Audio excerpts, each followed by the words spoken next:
Hello students, this is CA Yashoda Sharma from my future academy. Previous video में हमने देख लिया था ओवर सब्सक्रिप्शन में थोड़ा हमने कॉल्स इन एरियर्स का भी देखा था। आज हम अलग से क्वेश्चंस करेंगे calls in arrears and also calls in advance. So ये एंट्रीज है कॉल्स इन एरियर्स की। अगर कॉल इन एरियर होता है यानी हमें हमारे कॉल्स का पैसा मिलना बाकी है। सो कॉल इन एरियर हमारे लिए एसेट्स है, राइट। सो हमारी एंट्री होगी call in arrears to call. First call भी हो सकता है, फाइनल कॉल भी हो सकता है, या अलॉटमेंट भी हो सकता है। और जैसे ही हमें वो कॉल का पैसा मिल जाता है हम इस एंट्री को क्लोज कर देते हैं, क्योंकि अब ये जो कॉल इन एरियर हमारे लिए पहले एसेट था, अब वो हमारे लिए एसेट नहीं रहा। इसीलिए कॉल इन एरियर क्लोज हो जाएगा और सामने आ जाएगा bank, right. So call in arrear अगर हमारा होता है तो फर्स्ट एंट्री होगी हमारी call in arrears to relevant call.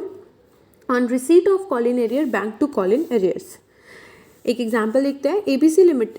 A limited company had an authorised capital, okay, issued capital 10,000, 20 on application, 30 on allotment, 30 on first call, 20 on final call. All the shares were subscribed by public. The directors made allotment and money was duly received except the second and final call on 500 shares. Okay. So यहाँ पे हमारा जो issued capital है वो 10,000 है, application पे 20 call किया, allotment पे 30, फर्स्ट कॉल पे 30 एंड फाइनल कॉल पे दैट इज सेकेंड कॉल पे 20। सारे शेयर्स पे हमें पूरा जो मनी था वो मिल गया, लेकिन सेकेंड एंड फाइनल कॉल के 500 शेयर्स पे हमें हमारा मनी नहीं मिला। So first, second, third application, allotment, first call की एंट्री इजी रहेगी। Bank to share application 10,000 shares पे 20, application to share capital. Next हम अलॉटमेंट को ड्यू करेंगे, तो allotment to share capital 10,000 into 30 receive हो जाएगा to bank to share allotment. Then हम फर्स्ट कॉल मेड करेंगे 30 पे, तो first call to share capital, bank to share capital. And last is second call हम मेड करेंगे, second call to share capital. लेकिन यहाँ पर हमें कितने शेयर्स पे पैसे मिले हैं? 500 पे नहीं मिले, यानी मिले हैं हमें 9500 पे और नहीं मिले हैं 500 पे। सो बैंक हमारा आ जाएगा 9500 इंटू 20 और कॉल इन एरियर्स में जाएगा 500 into 20। So 9500 into 20 is equals to 1,90,000। Bank 1,90,000, call in arrears 500 into 20 that is 10,000। So call in arrears 10,000 और ये किस में जाएगा? To share second and final call 2 lakhs। So इस तरीके से हम कॉल इन एरियर्स की एंट्री करेंगे। और अगर इन फ्यूचर हमें यही जो कॉल है, जो 500 शेयर्स है, वो हमें लाके दे देते हैं, वो थोड़े टाइम बाद हमें मनी दे देते हैं, तो उसकी एंट्री हो जाएगी bank to call in arrears. जो ये कॉल इन एरियर्स है वो क्लोज हो जाएगा। So bank to call in arrears 10,000, 10,000। So ये है हमारी कॉल इन एरियर्स की general entries. Next, call in advance.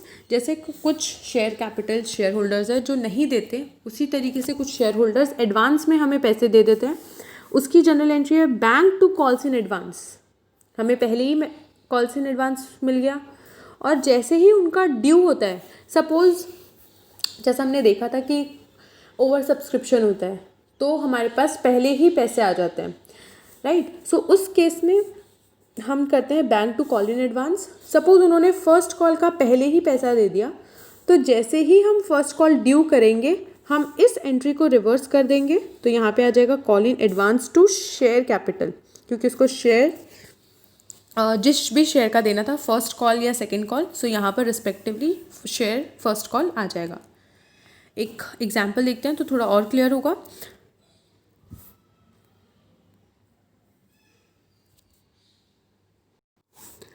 On 1 Jan A limited issued 10,000 equity shares. यहाँ पे सब ऑथराइज नहीं दिया, मैं डायरेक्टली दे दिया। 10,000 हमने इक्विटी शेयर इशू किए, 10 रुपीज़ फेस वैल्यू थी।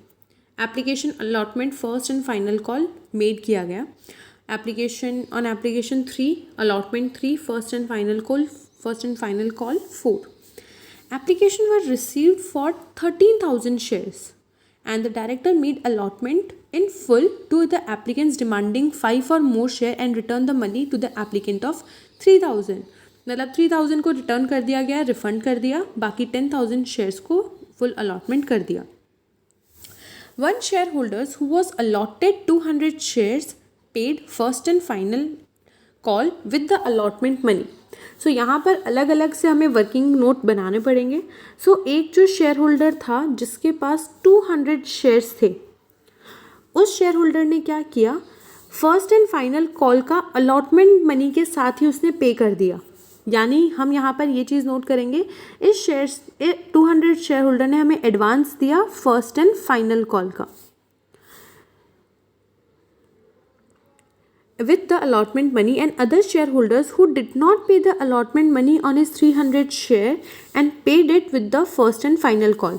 जो 300 जिसके पास शेयर्स थे उन्होंने हमें अलॉटमेंट का मनी नहीं दिया और ये अलॉटमेंट का मनी उन्होंने फर्स्ट एंड फाइनल कॉल के साथ पे कर दिया। हम यहाँ देख सकते हैं, डिड नॉट पे the allotment money on his 300 share and paid it with the first and final call. मतलब उन्होंने अलॉटमेंट का मनी हमें नहीं दिया, लेकिन फर्स्ट एंड फाइनल कॉल के साथ उन्होंने इसको पे कर दिया। सो हमारे पास 2 कैटेगरीज हैं, एक ऐसा शेयर होल्डर जिन्होंने एडवांस पे किया है, एक ऐसे शेयर होल्डर जिनका कॉल इन एरियर्स था लेकिन उन्होंने वापस उसको पे बैक कर दिया। एंट्रीज देखते हैं। First, bank to equity share capital 13,000 shares पे हमें 3 रुपीज़ मिले थे एप्लीकेशन के। Next, equity share application to equity share capital to bank, क्योंकि हमने देखा यहाँ पे कंपनी ने 3,000 शेयर को रिटर्न कर दिया। नेक्स्ट, अलॉटमेंट की एंट्री। अलॉटमेंट ड्यू करने में हमें कोई इशू नहीं रहेगा, क्योंकि ड्यू हम कितने पे करेंगे, 10,000 इंटू जो अलॉटमेंट का मनी है 3 rupees. So equity share allotment to equity share capital 30,000। अब यहाँ पे ट्विस्ट आएगा। क्यों ट्विस्ट आएगा? क्योंकि 200 शेयर होल्डर्स ने एडवांस पे किया है और 300 शेयर होल्डर्स ने हमें पे ही नहीं किया। सो यहाँ पर हमारा आएगा एडवांस की भी एंट्री और एरियर्स की भी एंट्री। सो सबसे पहले हम एंट्री करेंगे बैंक की। बैंक हमें कितना मिल रहा है, बैंक की एंट्री देखते हैं। टोटल हमें मिलना चाहिए था 10,000, राइट, लेकिन 10,000 में से 300 शेयर होल्डर्स हमें कैश नहीं दे रहे हैं। सो यहाँ पर होगा -300।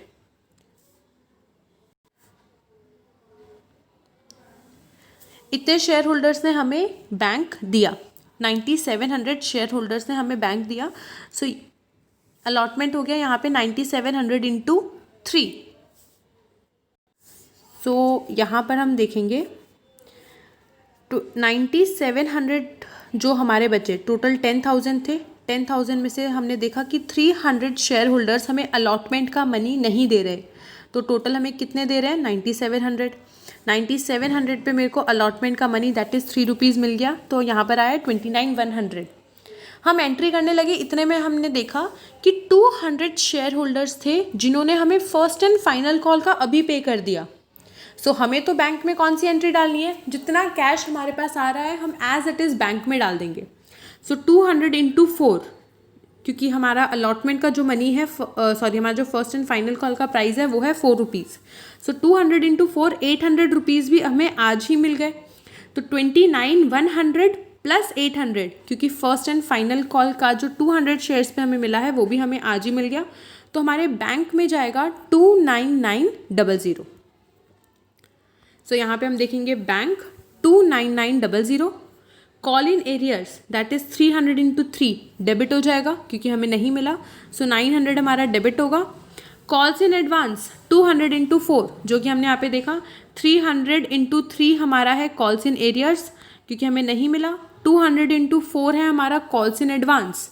कॉल्स इन एरियर्स डेबिट होता है, क्योंकि हम एक तरीके से उनको डेटर समझ सकते हैं कि भाई हमने मंगवा लिया पर उन्होंने दिया नहीं, राइट। तो कॉल इन एरियर्स डेबिट होगा।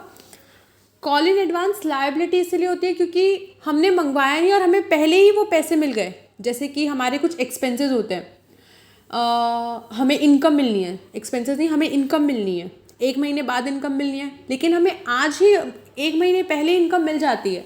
सो वो हमारे लिए लायबिलिटी होती है। उसी तरीके से कॉल्स इन एडवांस लायबिलिटी होगी, क्योंकि कंपनी ने 3 महीने बाद कंपनी को वो चाहिए था, 3 महीने बाद मंगवाना था, लेकिन आज ही मिल गया। तो कॉल्स इन एडवांस कंपनी के लिए लायबिलिटी है, इसीलिए उसको क्रेडिट साइड पे लिखा है 800। एंड इक्विटी शेयर कैपिटल में तो हमें पता ही है क्या आएगा, 10,000 जो हमारे शेयर से मल्टीप्लाइड बाय जो हमारा अलॉटमेंट का प्राइस है, 10,000 इंटू 3। सो यहाँ पर हमारा ये 30,000 आ गया। आपका आंसर तभी राइट होगा जब ये डेबिट और क्रेडिट मैच होगा। सो इस एंट्री में अलॉटमेंट की जहाँ पे मनी रिसीव्ड की एंट्री होती है, हमेशा वहाँ पे एक हैबिट रखना कि डेबिट और क्रेडिट मैच करके देखना। अगर वो मैच हो रहा है इसका मतलब आपका आंसर राइट है। सो यहाँ पर ये हो गया हमारा अलॉटमेंट।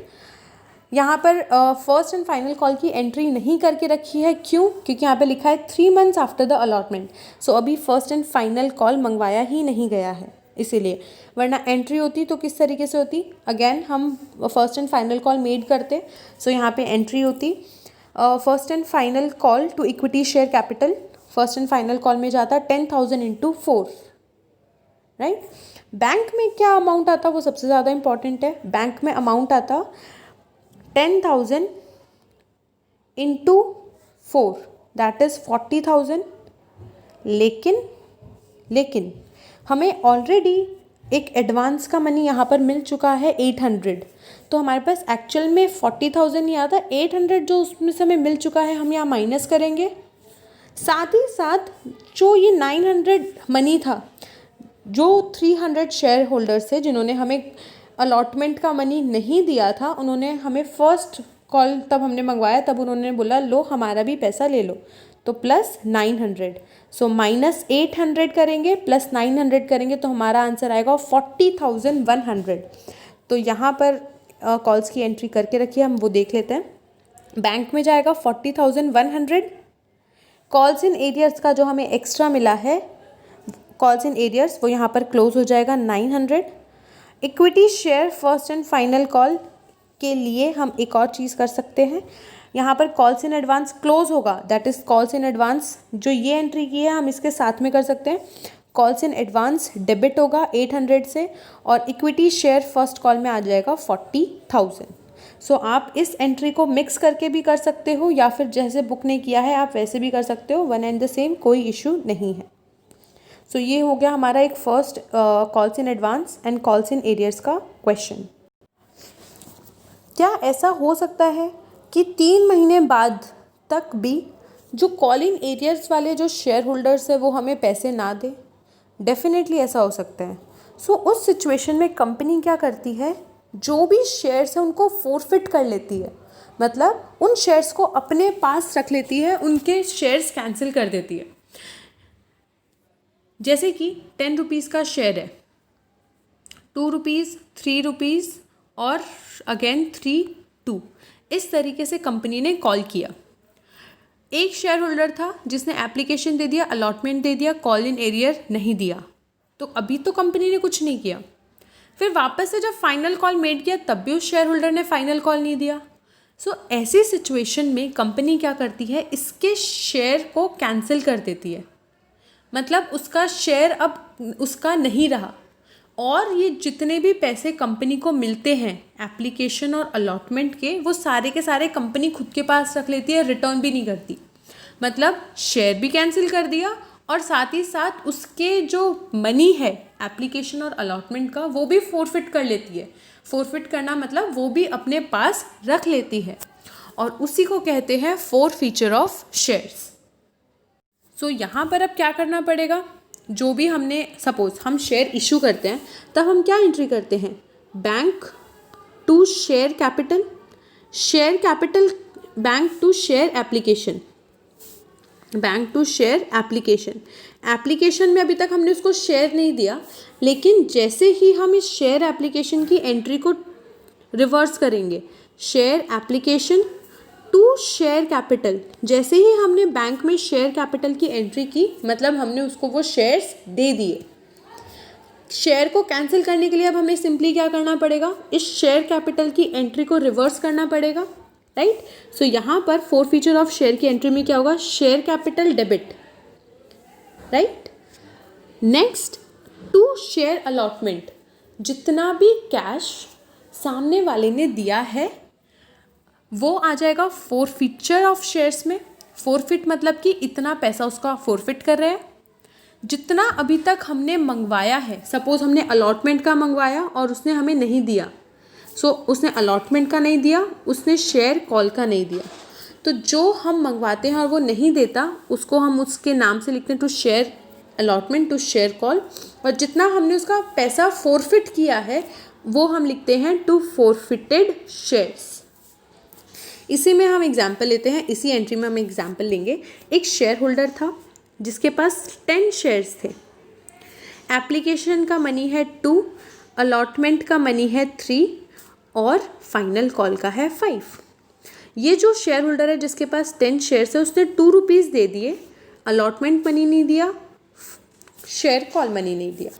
सो यहाँ पर, या फिर हम एक काम करते हैं, यहाँ पे 2 बोलते हैं, एक फर्स्ट कॉल और एक फाइनल कॉल, राइट। सो यहाँ पर 2 रुपीज़ वो शेयर होल्डर ने दे दिया, 3 रुपीज़ नहीं दिया, ये 3 रुपीज़ नहीं दिया, और हमने ये 2 मंगवाया ही नहीं। जैसे ही उसने शेयर फर्स्ट कॉल नहीं दिया, हमने उसके शेयर फॉरफिट कर लिए। कंपनी जब चाहे तब शेयर फॉरफिट कर सकती है, तो कंपनी ने क्या किया, शेयर फर्स्ट कॉल के बाद ही इस शेयर को फॉरफिट कर लिया।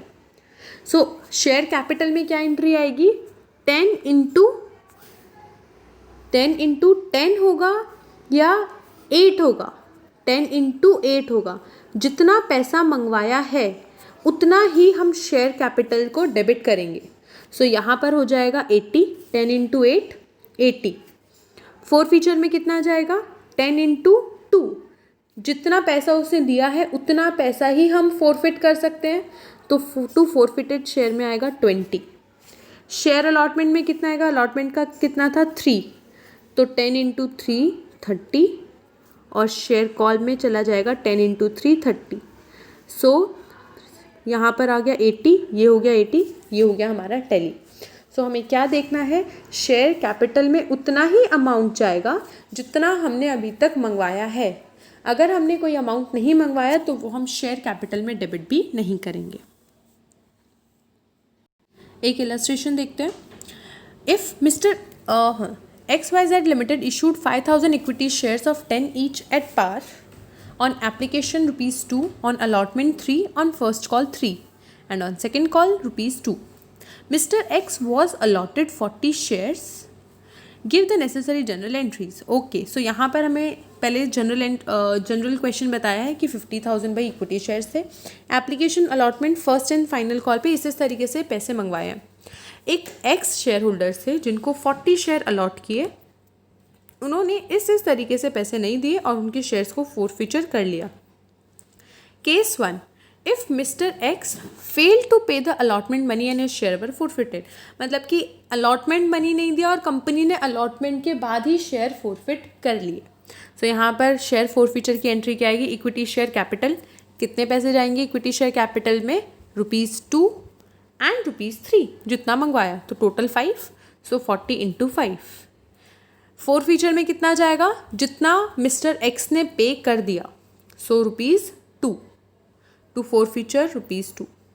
अलॉटमेंट में जितना पे करना बाकी है, सो यहाँ पर आ गया अलॉटमेंट का cash. Case 2, if Mr X fail to pay allotment money and subsequent failure to pay the first call, so यहाँ पर दो कॉल्स के बाद, एक कॉल के बाद फॉरफीचर किया जा रहा है। So total equity share capital में कितना आएगा, 2 + 3 + 3, सो यहाँ पर आ गया 40 इंटू 8। कितना अभी तक मिस्टर एक्स ने पे किया है, 2, सो अगेन फॉरफीचर में जाएगा 2, अलॉटमेंट में गया 3, फर्स्ट कॉल में गया 3। अगर फॉरफिट किया जाता है फाइनल कॉल के बाद, सो यहाँ पर first call final call, if Mr X fail to pay first call and on subsequent failure to pay the final call, यहाँ पर मिस्टर एक्स ने अलॉटमेंट भी पे किया, एप्लीकेशन भी पे किया, लेकिन फर्स्ट कॉल पे नहीं किया। सो यहाँ पर फर्स्ट कॉल पे नहीं किया यानी कंपनी लास्ट में फॉरफिट कर रही है, यानी कंपनी ने मिस्टर एक्स से सारे पैसे मंगवा लिए। सो इक्विटी शेयर कैपिटल में आएगा 40 into 10। First call and second call जो पे नहीं किया उनको हम नाम से लिखेंगे, to first call to second call. और कितना फॉरफिट किया, मिस्टर एक्स ने यहाँ पर फर्स्ट एप्लीकेशन भी पे कर दिया, अलॉटमेंट भी पे कर दिया। सो शेयर फॉरफीचर में जाएगा 2 + 3 that is 5। So forfeiture is 40 into 5। ये हो गए हमारे फॉरफीचर के बेसिक क्वेश्चंस। नेक्स्ट वीडियो में हम देखेंगे कि अगर इक्विटी शेयर प्रीमियम पे इशू किया गया है, सो उसमें फॉरफीचर की किस तरीके से एंट्री होगी, वो हम नेक्स्ट वीडियो में कवर करेंगे।